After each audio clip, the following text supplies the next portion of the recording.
Mr. Buffett. My name's Alan Maxwell from Omaha. I've got two questions. What is your next goal in life now that you're the richest man in the country? That's easy. It's to be the oldest man in the country.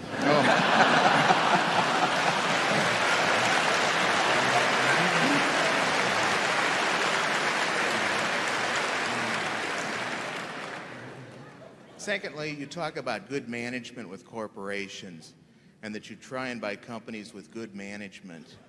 I feel that I have about as much chance of meeting good managers other than yourself as I do bringing Richard Nixon back to life. How do I, as an average investor, find out what good management is? Well, I think you judge management by two yardsticks. One is how well they run the business, and I think you can learn a lot about that by reading about both what they've accomplished and what their competitors have accomplished, and seeing how they have allocated capital over time.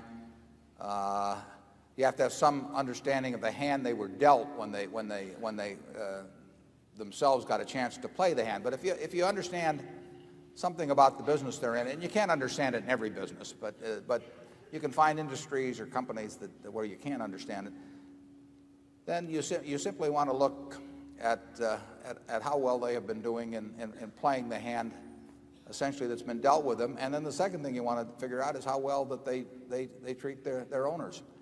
And I think you can get a handle on that oftentimes. A lot of times you can't. I mean, there are many companies that obviously fall in somewhere in that 20th to 80th percentile, and it's a little hard to pick out where they do fall. But I think you can usually figure out.